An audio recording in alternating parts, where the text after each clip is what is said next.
الحمدللہ رب العالمین والصلاة والسلام علی سید الانبیاء والمرسلین اما بعد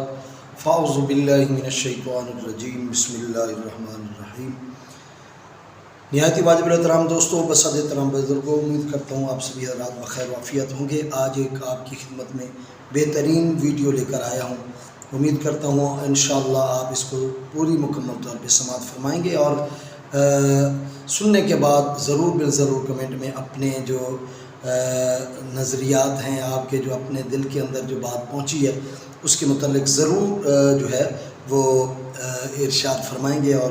بتائیں گے۔ آپ کے اور میرے نبی صلی اللہ علیہ وسلم کے نواسے کی شہادت کے بارے میں آپ نے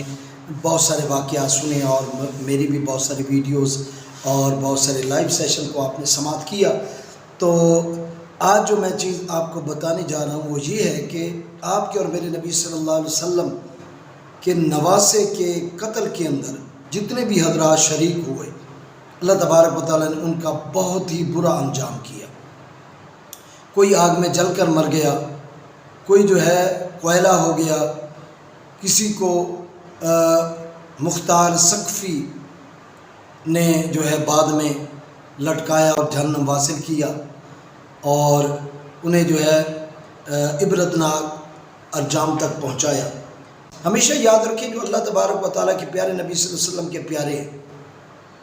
نبی پاک صاحب الولاق صلی اللہ علیہ وسلم کے دلارے ہیں، آنکھوں کے تارے ہیں، اور جنہیں نبی پاک صاحب الولاق صلی اللہ علیہ وسلم نے اپنے جو ہے کندھوں پر کھلایا، بٹھایا اور چلایا ہے، اور جو انگلی پکڑ کے نبی پاک صاحب الولاق صلی اللہ علیہ وسلم نے انہیں گھمایا ہے، اور آپ کے اور میرے نبی صلی اللہ علیہ وسلم نے اپنے سینے پر جنہیں کھلایا ہے اور سونگھا ہے اور چوما ہے، اور آپ کے اور میرے نبی صلی اللہ علیہ وسلم نے جن کے لیے خطبہ چھوڑ دیا اور جن کے لیے آپ کے اور میرے نبی صلی اللہ علیہ وسلم نے اپنے جو سجدہ تھا اس کو طویل کر دیا، اور جن کے لیے آپ کے اور میرے نبی صلی اللہ علیہ وسلم نے آنسو بہائے، جن کی تکلیف پر آپ کے اور میرے نبی صلی اللہ علیہ وسلم روئے، اور جن کے لیے آپ کے اور میرے نبی صلی اللہ علیہ وسلم نے اپنے بیٹے حضرت ابراہیم کو قربان کر دیا، فدا کر دیا۔ اللہ تبارک و تعالیٰ نے کہا کہ ان دونوں میں سے ایک کو آپ چوز کر لیں، تو آپ نے حضرت امام حسین کو چوز کیا اور جو ہے اپنے بیٹے ابراہیم کو اللہ تبارک و تعالیٰ کے سپرد کر دیا۔ 2-3 دن کے بعد آپ کے اور میرے نبی صلی اللہ علیہ وسلم کے بیٹے وفات پا گئے۔ تو یہ ساری نعمتیں، برکتیں اور فضیلتیں حضرت امام حسن اور حضرت امام حسین کے لیے ہیں، اور آپ کے اور میرے نبی صلی اللہ علیہ وسلم نے فرمایا جو چاہتا ہے میرا قرب حاصل کرے، جو میری قربت چاہتا ہے، میری محبت چاہتا ہے، میری چاہت کا خواہشگار ہے اور چاہتا ہے کہ میری محبت، میرا پیار، میرا دیدار اس بندے کو پہنچے، تو وہ مجھ سے محبت کرے، میرے علی سے محبت کرے، میرے حسن و حسین سے محبت کرے، اور میری بیٹی فاطمہ الزہرا رضی اللہ تعالی عنہا سے محبت کرے۔ اور حقیقت ہے جو ان سے محبت کرتے ہیں، اللہ تبارک و تعالی کے پیارے نبی صلی اللہ علیہ وسلم نے انہیں دیدار بھی کرایا ہے، انہیں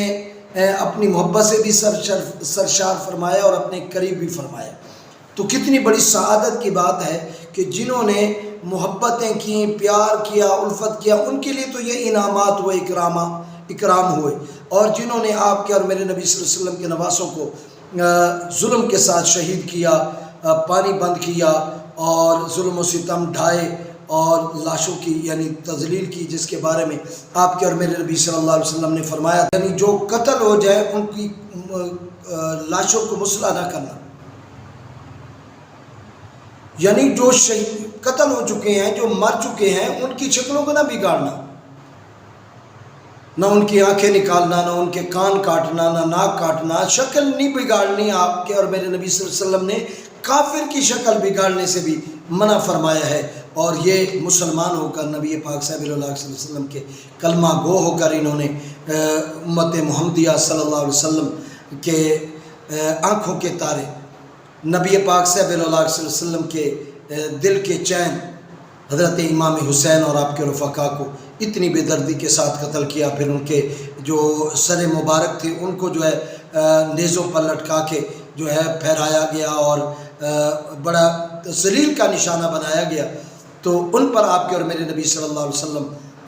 کیسے غضبناک ہوں گے یہ آپ بخوبی جان سکتے ہیں۔ اور آپ کے اور میرے نبی صلی اللہ علیہ وسلم بھی اور اللہ تبارک و تعالیٰ بھی ان پر کس قدر غضبناک ہوئے۔ روایت میں آتا ہے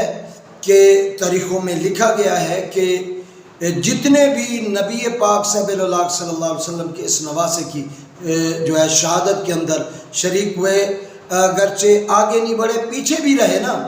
ان پر بھی آپ کے اور میرے نبی صلی اللہ علیہ وسلم غضبناک ہوئے ہیں اور وہ اندھے ہو گئے۔ نبی پاک صلی اللہ علیہ وسلم نے خواب میں آ کر انہیں ایسا جو ہے نا وہ غضبناک نظروں سے دیکھا کہ وہ صبح اٹھے تو نابینا تھے، ان کی آنکھیں نہیں تھیں۔ تو یہ یزید لعین جس نے یہ سارا پروگرام بنایا، سارا پروپیگنڈا اختیار کیا،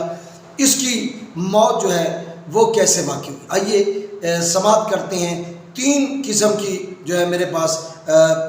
ان کی موت کی ان عبرتناک جو ہے وہ واقعات موجود ہیں۔ ایک روایت ہے، ایک تاریخ دان لکھتا ہے کہ وہ شکار کے لیے نکلے گھر سے، فوج کو بھی لیا، ناچنے گانے والیوں کو بھی لیا،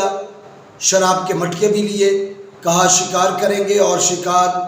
بیٹھ کر کھائیں گے اور گانے جو ہے سنیں گے اور شراب پئیں گے۔ یہ اس کا نظریہ تھا جب نکلا گھر سے۔ تو راستے میں اس کا جو گھوڑا تھا وہ بدک گیا، فوج پیچھے رہ گئی، گھوڑا جو ڈرا تو اس نے بھاگنا شروع کر دیا اور یہ گھسیٹتا، یعنی یہ گھوڑے سے گر گیا اور اس کا پاؤں جو ہے گھوڑے کی جو وہ کھینچنے والی ہوتی ہے اس میں پھنس گیا اور یہ جو ہے بالکل لہولہان ہو کے اور ایک ایسی جگہ جا کے پھنسا کہ جہاں دلدل تھی، اور دلدل میں یہ ایڑیاں رگڑتے رگڑتے نہ پانی سے میسر آ سکا، نہ فوج پہنچ سکی، کوئی بھی نہ پہنچ سکا، اور یہ ایڑیاں رگڑتے رگڑتے واصل جہنم ہو گیا۔ ایک روایت تو یہ ہے۔ دوسری روایت ہے کہ اسے کلنج کا درد ہوا، اور کلنج کے درد میں اس کی جو آنتیں ہیں وہ کٹ کے جو ہے منہ کے راستے اور پیشاب کے راستے خارج ہونے لگیں، اور اتنی بدبو تھی اس کے اندر کہ کوئی حکیم، کوئی ڈاکٹر اس کے قریب نہیں جاتا تھا۔ کوئی ڈاکٹر، کوئی بیویاں چھوڑ کر بھاگ گئیں، سارے چھوڑ کر بھاگ گئے، اور یہ ایڑیاں رگڑ رگڑ کے بھوکا پیاسا جو ہے یہ جو ہے عبرت کا نشان بنا اور واصل جہنم ہوا۔ تیسری جو میرے نالج میں بات ہے جو میں نے پڑھی ہے، تیسری بات یہ ہے کہ ایک عیسائی لڑکی جو ہے اس پر یہ عاشق ہو گیا اور اس نے پیغام بھیجا ملنے کے لیے۔ پہلے بھی پیغام بھیجتا رہتا تھا، اس مرتبہ پیغام بھیجا تو کہا کہ میں اب ملنے کے لیے تمہیں نہیں آؤں گی، اگر تمہیں واقعی مجھ سے محبت ہے، چاہت ہے۔ چٹی چمڑی تھی اس کی اور لین نقش اچھے تھے، تو یہ اٹھ کھڑا ہوا اور بھاگ پڑا اس سے ملنے کے لیے جہاں اس نے ٹائم دیا تھا۔ اور وہ عیسائی لڑکی جو ہے نا، اس نے اپنی ران پر جو ہے خنجر باندھا، تیز ترین خنجر، اور اس کے ساتھ چل پڑی۔ یہ علیحدہ گھوڑے پہ، وہ علیحدہ گھوڑے پہ۔ ایک مقام ہے جس پر یہ پہنچے تو بڑی ٹھنڈی ہوا چل رہی تھی، جو کہنے لگا یہاں نہ بیٹھ جائیں۔ تو وہ عیسائی لڑکی جو تھی اس نے کہا آپ ادھر بیٹھ جائیں، مجھے کیا اعتراض ہے۔ وہ وہاں بیٹھا، شراب پی، شراب کے نتے میں دھت ہوا، تو ہاتھ بڑھایا نا تو اس نے ہاتھ پیچھے کیا اور اس کے منہ پہ تھپڑ رسید کیا اور چھری نکالی اور پیٹ چاک کیا، اور آنتیں وغیرہ ساری چیزیں باہر آ گئی، اس کی تڑپنے لگا۔ اس نے انگ انگ کو اس جو چھرا تھا یا جو وہ جو بھی تھا اس سے انگ انگ کو اس نے جو ہے وہ زخمی کیا، کاٹا اور توڑا انگ انگ کو، اور پھر آخر کار اس نے جو ہے تاریخی الفاظ کہے، اور اس نے کہا جو نبی کی آل کے ساتھ وفا نہیں کی اس نے، تو میرے ساتھ وہ کیسے وفا کر سکتا ہے؟ اس کے لیے میں محبت کرنے والی کیسی ہو سکتی ہوں؟ میں ایسے شخص پر لعنت بھیجتی ہوں۔ اور آخر کار اس نے چھری، یعنی وہ جو خنجر تھا، اس سے اس کا قصہ تمام کیا اور اسے واصل جہنم کر دیا۔ یعنی تینوں جگہوں پہ کوئی اس کی مدد کرنے والا نہیں ہے۔ جس طرح بے یار و مددگار حضرت امام حسن حضرت امام حسین کو اس نے کربلا کے میدان میں بھوکا پیاسا شہید کروایا، وہ خود ہی بھوکا پیاسا اور بے یار و مددگار، کوئی مدد کرنے والا نہیں ہے، اور یہ ایڑیاں رگڑ رگڑ کے ہر تینوں واقعات میں ایڑیاں رگڑ رگڑ کے یہ جو ہے واصل جہنم ہوا۔ یاد رکھیے جو نبی پاک صلی اللہ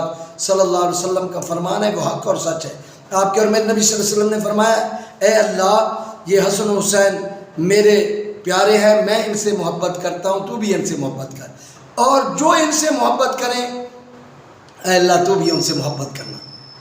یعنی حضرت امام حسن اور آپ کے رفقا سے جو بھی محبت کرے اے اللہ تو بھی ان سے محبت کرنا۔ اور آپ کے اور میرے نبی صلی اللہ علیہ وسلم نے فرمایا جو ان سے دشمنی رکھے اے اللہ وہ میرا بھی دشمن ہے اور تیرا بھی دشمن ہے، اور جو اللہ اور اس کے رسول کا دشمن ہو وہ اسی طرح واصل جہنم ہوتا ہے۔ اللہ تبارک و تعالی ہمیں حضرت امام حسین کی پکی سچی محبت نصیب فرمائے، ان کے گروہ میں اللہ تبارک و تعالی ہمیں شامل فرمائے، اور نبی پاک صلی اللہ علیہ وسلم کا قرب ہمیں نبی کی آل سے محبت کرنے کی وجہ سے نبی کا قرب ہمیں عطا فرمائے۔ اگر ویڈیو آپ کو اچھی لگے اور نالجیبل لگے تو ایسے دوست احباب جو کہ یزید کو جو ہے نا رحمۃ اللہ تعالیٰ علیہ کہتے ہیں یا یزید کے بڑے گن گاتے ہیں، ان کو یہ ویڈیو پہنچائیے گا اور انہیں بتائیے گا کہ حضرت امام حسین نے بھی حج کیے ہیں اور ان کے حج کے امداد بھی نرالے ہیں۔ یزید نے جو حج کیا ہے اس کو بھی تاریخ میں لکھا ہے کہ یہ جب حج کے لیے گیا، ایک زندگی میں ایک حج کیا ہے، اور جب حج کے لیے گیا تو ساتھ جو ہے وہ ناچنے والی، گانے والی، اور ساتھ جو ہے شراب کے مٹکے لے کر گیا، اور شراب میں دھت ہو کر یہ کعبے کا طواف کرتا رہا۔ اللہ تبارک و تعالیٰ کو ایسے حج کرنے اور ایسے طواف کرنا جو ہے اللہ تبارک و تعالیٰ کو پسند نہیں۔ اس نے تو کافروں سے بھی بڑھ کر جو ہے معاملہ کیا، اور لوگ کہتے ہیں نہیں اسے کافر نہ کہو جی، وہ تو کلمہ گو تھا کافر۔ میں کہتا ہوں لعنتی ہے، کافر ہے، کیونکہ جس نے نبی پاک صلی اللہ علیہ وسلم کی اولاد کو اس طرح مظلومیت کے ساتھ جو ہے شہید کیا ہے، اس کو ہم مسلمان نہیں کہتے، اس کو ایمان والا نہیں کہتے، اور جو کی حدوں کو توڑے، اسلام کے جو قوانین کو تبدیل کرے، شراب کو حلال کہے، اور اللہ تبارک و تعالیٰ کے بھیجے ہوئے قرآن کو پر عمل نہ کرے اور انحراف کرے اور قرآن کو مانے ہی نہ، تو ایسا بندہ کافر نہیں تو اور کیا ہو سکتا ہے۔ اللہ تبارک و تعالیٰ اسے واصل جہنم فرمائے، اور اللہ تبارک و تعالیٰ جو اس کے چاہنے والے ہیں، یزید کے چاہنے والے اور یزید سے محبت کرنے والے اور یزید کے گن گانے والے اور یزید کی تعریف کرنے والے، اللہ تبارک و تعالیٰ انہیں یزید کے ساتھ رکھے۔ ہم حسین اور حسین کی رفقا اور آپ کی تمام اولاد سے محبت کرنے والے ہیں، نبی پاک صلی اللہ علیہ وسلم کی ساری آل سے الفت رکھنے والے ہیں۔ اللہ ہمیں بروز قیامت ان کے جھنڈے کے نیچے جمع فرمائے، آمین بحرمت سید الامین۔